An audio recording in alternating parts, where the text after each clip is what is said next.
नमस्कार, आप देख रहे हैं इंडियाज़ वर्ल्ड और मैं हूं नगमा।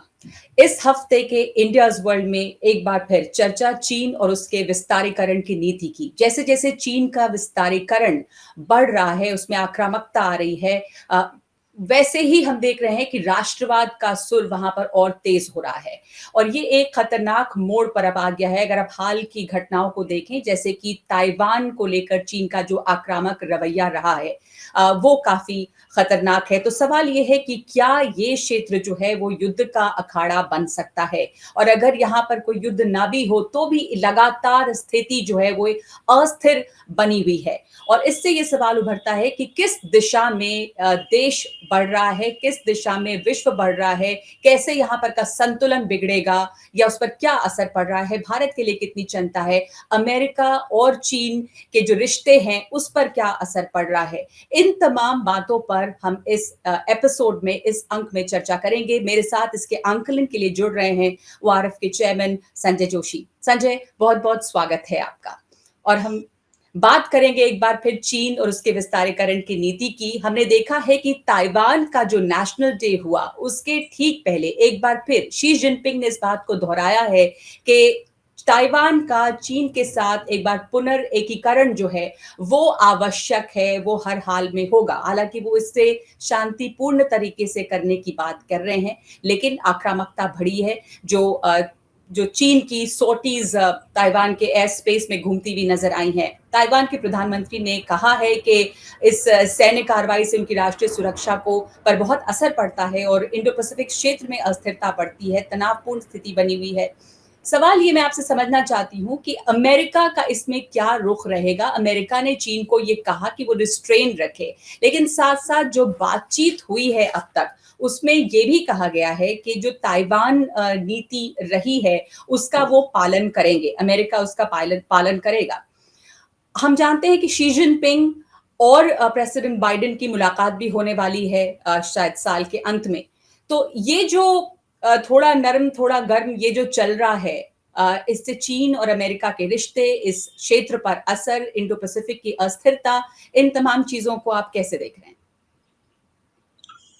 नगमा जी, जैसा आपने सही फरमाया कि नेशनल डे के ठीक पहले चीन के भारी मात्रा में जो है सैन्य जहाज, फाइटर जेट्स, ताइवान की जो एयर डिफेंस जोन है, ताइवान की एयर स्पेस नहीं बल्कि जो एयर डिफेंस जोन है, एयर डिफेंस जोन काफी विस्तृत होता है। इसमें एक बफर जोन भी शामिल है, जो कि एयर स्पेस के बाहर होती है और काफी नजदीक ताइवान के आकर के उन्होंने हरकतें की।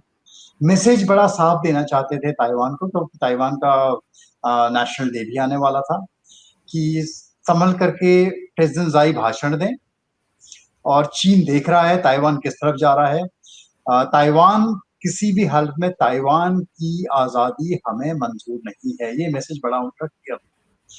और उसके ठीक पहले उन्होंने ये भी कहा कि हाँ, हम एकीकरण चाहते हैं लेकिन थोड़े नरम हुए कि शांतिपूर्ण ढंग से एकीकरण के लिए हम लोग हमेशा प्रयासरत रहे हैं और ताइवान और चीन एक ही देश हैं। अंततः चीन जो बार बार कहता आ रहा है कि वन नेशन, और जिस तरीके से हांगकांग में वन नेशन टू सिस्टम्स की प्रथा चली आ रही है, वैसे ही उसी के अंतर्गत ताइवान भी हमारे साथ जुड़े शांतिपूर्ण ढंग से, यही दोनों पक्षों के लिए श्रेष्ठ होगा।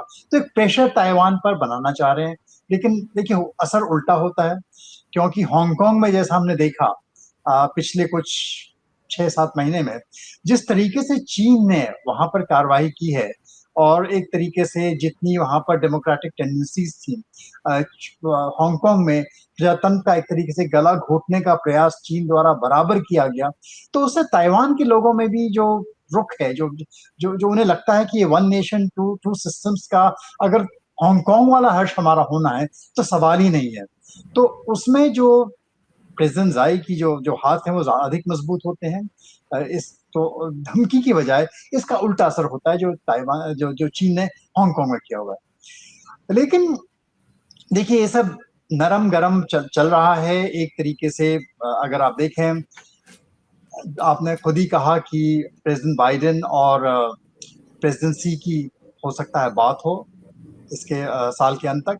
इसके पहले भी अगर आप देखें कि 6 अक्टूबर को एक तरफ तो देखिए एडीजेड पर एंक्रोचमेंट हो रहा था, चीन के फाइटर जेट चल रहे थे।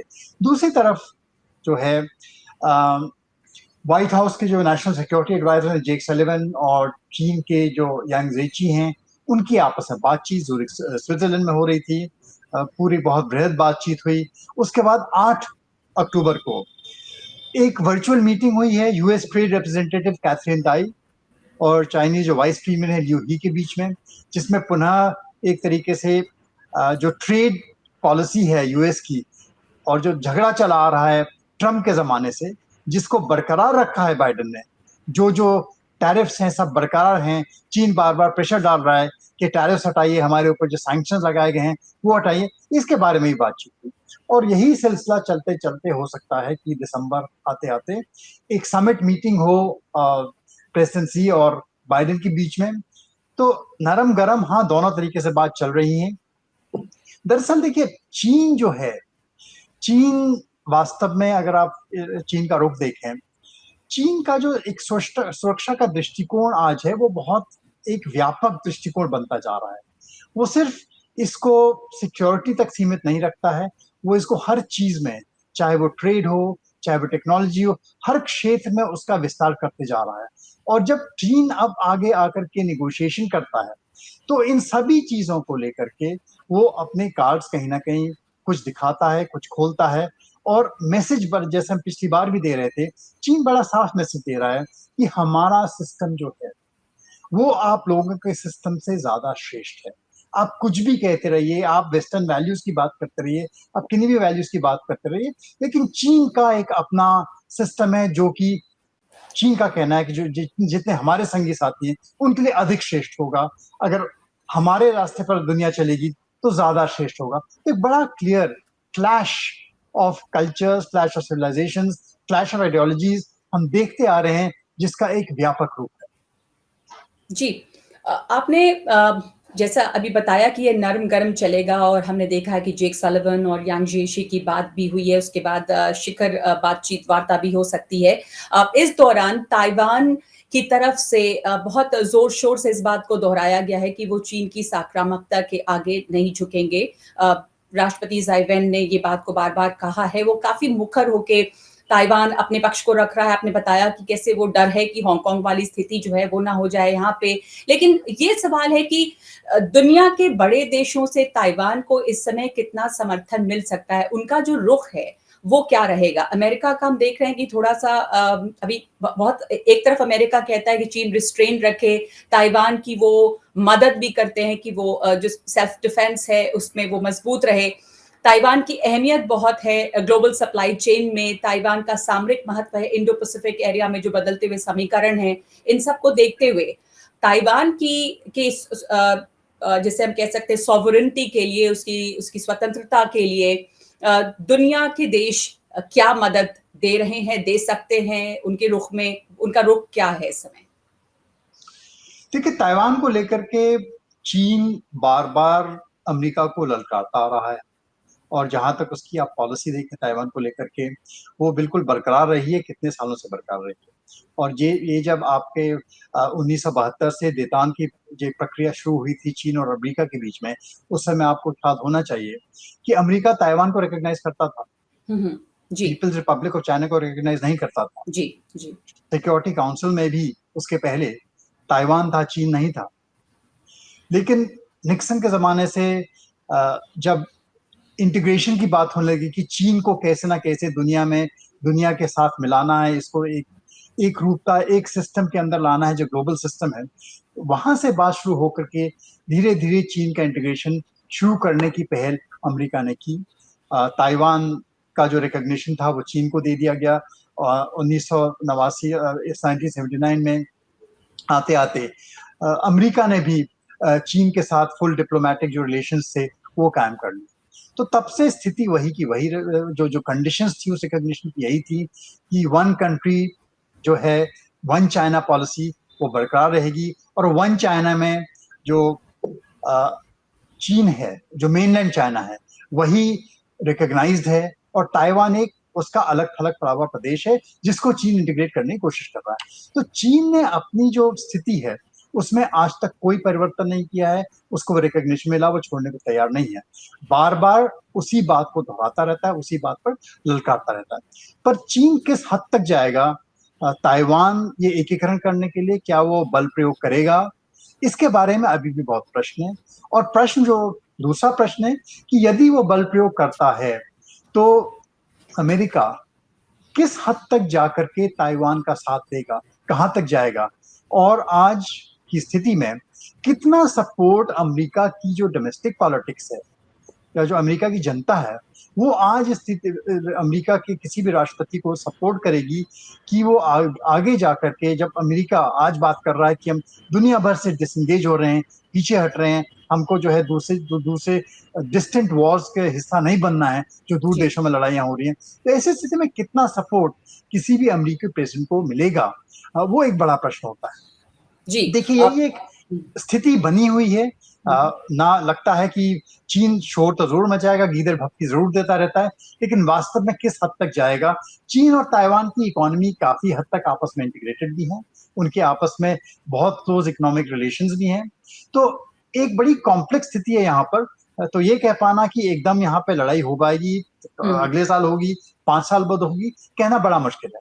जी, और इस पे संशय भी है कि लड़ाई होगी और क्या चीन बल प्रयोग करेगा, ये इसमें भी संशय है। जी, इसमें भी संशय, और अगर लड़ाई हो भी गई तो अमेरिका कितना दखल इस लड़ाई में देगा? बिल्कुल, लेकिन इसके बावजूद वहाँ पे मान लीजिए वो बल प्रयोग नहीं भी करता है, पर जो जिस तरह का सैन्य जमावड़ा या फिर ताइवान में ही इंटरनेट केबल काटना, इन तमाम तरह की जो चीज़ों में वो लिप्त रहा है चीन, उससे भारत को भी, चूँकि यहाँ पर स्थिति एक तनावपूर्ण है, भारत की चिंता क्यों होनी चाहिए? क्योंकि एक बात तो ये लगती है कि इस क्षेत्र को ये अस्थिर कर रहा है। अमेरिका और चीन का जो टकराव है, उसने कई क्षेत्रों में एक तरह से फिर से ध्रुवीकरण खड़ा कर दिया है पूरे विश्व में। भारत पहले ही एलएसी पर चीन की आक्रामकता को झेल रहा है और बातचीत बार-बार नाकाम रह रही है। तो भारत क्या इसमें पोजीशन ले सकता है, क्योंकि भारत एससीओ का भी सदस्य है, ब्रिक्स का भी सदस्य है, आरआईसी का भी चीन के साथ सदस्य है, पर ताइवान के साथ उसकी नजदीकी भी बढ़ी है, खास करके गालवान के साथ, और भारत ने वो वन चाइना जो शब्द है उसका इस्तेमाल भी कुछ साल पहले बंद किया। तो भारत का रुख, भारत की चिंता इस पर। देखिए, ताइवान को अभी भी जहां तक रिकॉग्नाइज करने का सवाल है कि स्वतंत्र देश है, वो भारत ने भी नहीं किया है और दुनिया के बहुत कम देशों ने किया है। जी, अमेरिका ने नहीं किया, भारत ने नहीं किया, किसी देश ने नहीं किया। लेकिन हाँ, ट्रेड रिलेशन सबने धीरे धीरे ताइवान के साथ बढ़ाए हैं। तो ये एक जो बैलेंस करने का खेल चल रहा है कि चीन की आक्रामकता अगर है, चीन को रिस्ट्रेन करने का भी ढंग यही होता है कि कहीं ना कहीं चीन पर भी दबाव बराबर बनाए रखा जाए ताकि चीन अपनी हदों में रहे। तो ये प्रयास हम आगे आने वाले समय में भी देखते रहेंगे। लेकिन चीन का रुख जो है इस वक्त, चीन का रुख ये है, देखिए चीन के लिए वास्तव में अगर आप एक व्यापक रूप से देखें, अमेरिका के लिए इंडो पैसिफिक बहुत जरूरी है। अमेरिका जो पूरा कॉन्सेंट्रेशन कर रहा है वो इंडो पैसिफिक पे कर रहा है।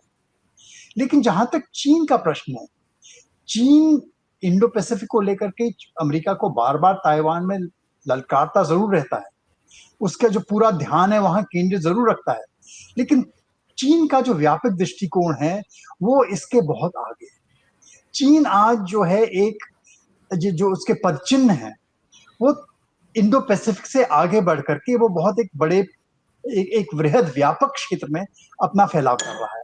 और जिस व्यापक क्षेत्र में अपना फैलाव कर रहा है वो सिर्फ ऐसा नहीं कि एक सिक्योरिटी एंगल से कर रहा है कि उसको एक पावरफुल आर्मी होनी चाहिए, पावरफुल एयरफोर्स होनी चाहिए। चीन का जहां तक प्रश्न है, चीन ने तो देखिए 1980 से चीन में बात होने लग गई थी, जब ये पूरी प्रक्रिया चीन के इंटीग्रेशन की हुई थी।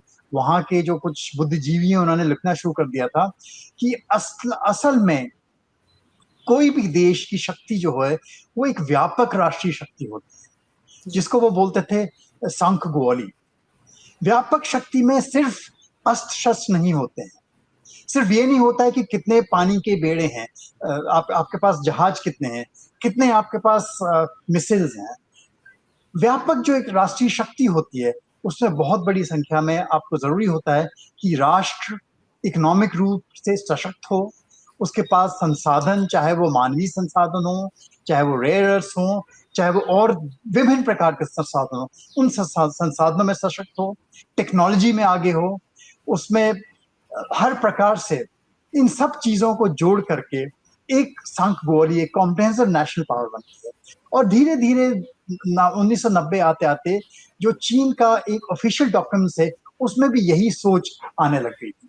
तो चीन ने देखिए इंटीग्रेशन जरूर किया, लेकिन जो उसका पूरा प्रयास रहा है कम्युनिस्ट पार्टी का, वो लगातार यही रहा है कि जहां तक हो अपना जो ये कॉम्प्रिहेंसिव पावर है, वो सिर्फ सैन्य शक्ति नहीं है, हर क्षेत्र में उसको बढ़ाते जाना है। तो यही उसने जो बीआरआई लॉन्च की, जो ओबॉर लॉन्च किया, पहले ओबॉर फिर बीआरआई उसको नाम दिया, या डिजिटल सिल्क रूट उसने लॉन्च किया, उसका प्रयास यही रहा है कि कैसे एक तरफ ठीक है इंडो पैसिफिक क्षेत्र है, वहां अमेरिका को कहीं ना कहीं चोटी काटते रहिए, कुछ ना कुछ करते रहिए, उसका ध्यान वहां बटाते रहिए, लेकिन वास्तव में जो सेंट्रल एशिया है, जो यूरोप है, अफ्रीका है, इन क्षेत्रों में, आसियान है, जितना साउथ ईस्ट एशिया है, इन क्षेत्रों में अपने पदचिन्ह कैसे बढ़ाते जाए, और वो कॉम्प्रिहेंसिव रूप से।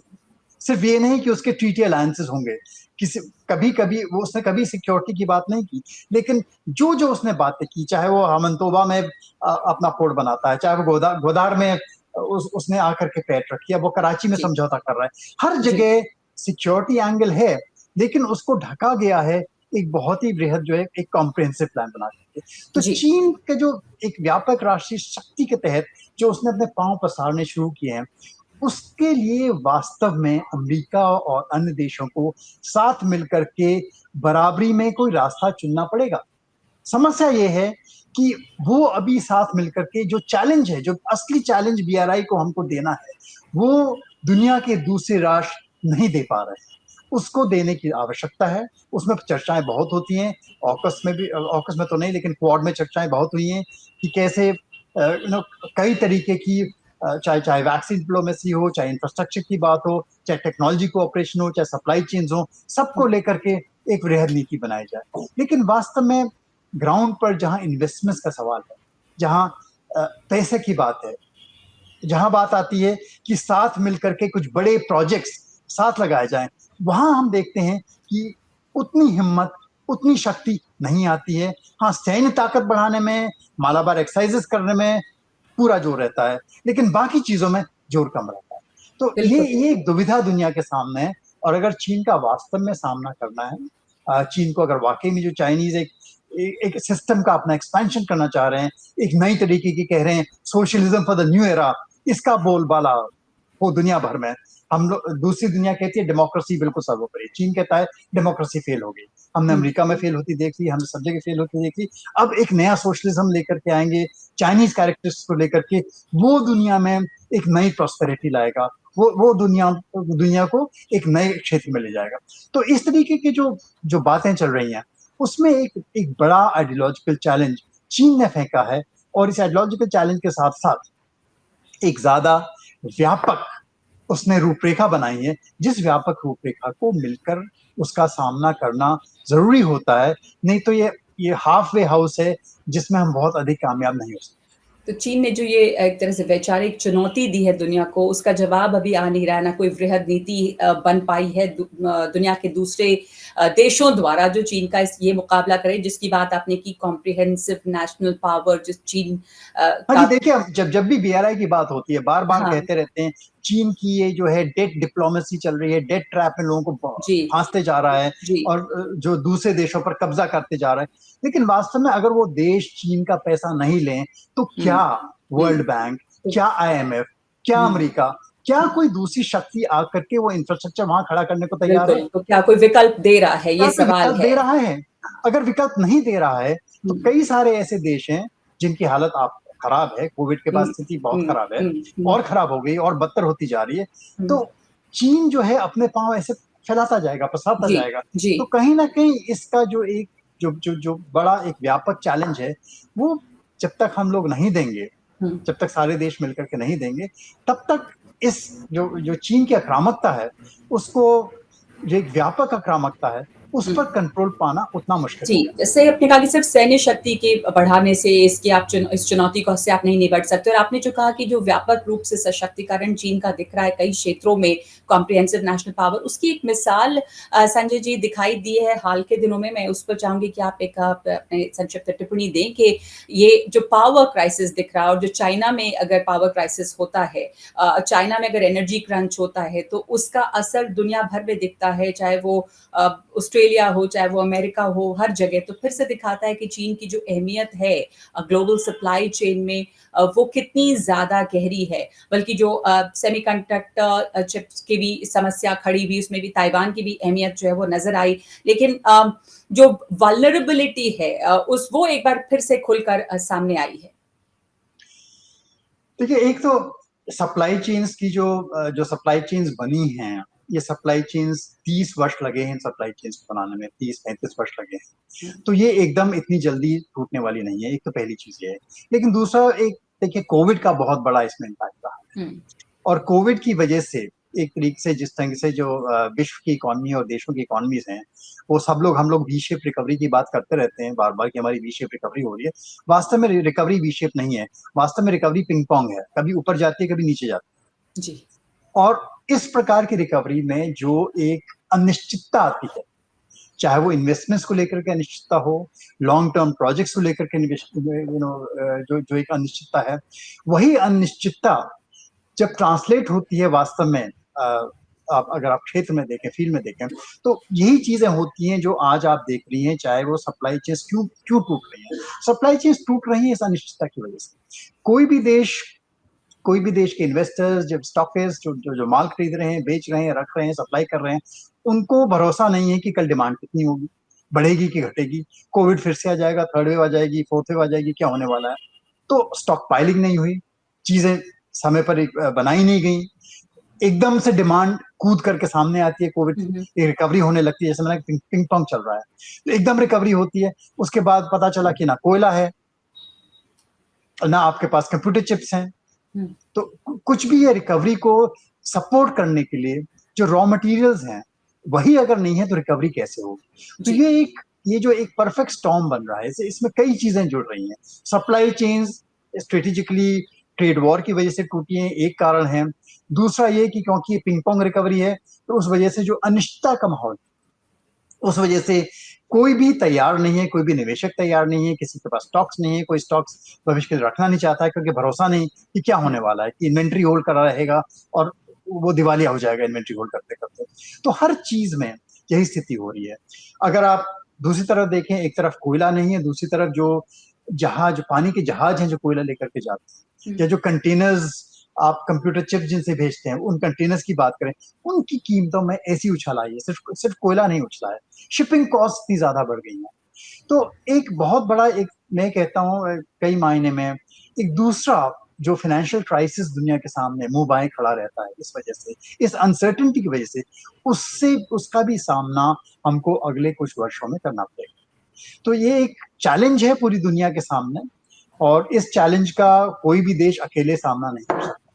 इस चैलेंज का सामना करने के लिए जरूरी है कि सब लोग साथ कोऑर्डिनेटेड ढंग से इसका सामना करने का प्रयास करें।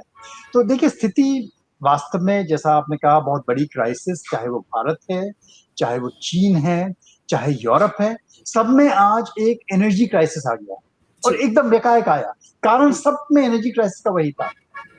भारत और चीन में तो एक मुख्य ऐसा हुआ कि एक तरफ जो है मानसून आते आते कोयला जो है पावर प्लांट्स में स्टॉक किया नहीं गया, क्योंकि किसी को मालूम नहीं था कि पावर डिमांड कितनी होगी, तो कौन इन्वेंट्रीज बना करके कोयला वहां पर स्टॉक करे। उसी ढंग से बारिश हुई, मानसून आए, माइनिंग इफेक्ट हो गई। चीन में भी यही हाल है। अगर आप देखें तो जांगसी प्रोविंस है, वहां ऐसी बेतहाशा बाढ़ आई कि पूरी माइनिंग एक्टिविटीज डिस्टर्ब हो गई, जिसकी वजह से कोयले की कमी आई, इंटरनेशनल प्राइसेस कहां से कहां पहुंच गई। तो इंपोर्टेड कोल नेचुरली अगर इतना महंगा होगा तो कोई नहीं खरीदेगा। तो इस वजह से ये क्राइसिस आ रहा है। यही स्थिति यूरोप में हो रही है, जहां जो स्थिति चीन और भारत में कोयला को लेकर है, वहां गैस को लेकर है। गैस प्राइसेस भी, क्योंकि वो लोग गैस पर बहुत ज्यादा डिपेंडेंट है, उनमें भारी इजाफा हो चुका है। एक्सपोर्ट प्राइसेस कहीं की कहीं पहुंच चुकी है, 5 गुना बढ़ चुकी है। तो वहां भी क्राइसिस मुंह बाएं खड़ी है, और अगर एनर्जी क्राइसिस परसिस्ट करता है, अगर कोयले की गैस की कमी रहती है, तो इकोनॉमी डेफिनेटली इफेक्ट होगी। तो फिर वही पिंग पोंग शुरू हो जाएगा, क्योंकि गैस नहीं है, कोयला नहीं है, इकोनॉमी जो कोविड से रिकवर कर रही थी वो फिर नीचे आने लगेगी। तो ये एक समस्या अगले कुछ वर्षों में आएगी, जब तक हम लोगों जब तक इन्वेस्टमेंट्स पर जो एक अनिश्चितता छाई हुई है कोविड की वजह से इकोनॉमिक रिकवरी को लेकर के, जब तक ये अनिश्चितता दूर नहीं।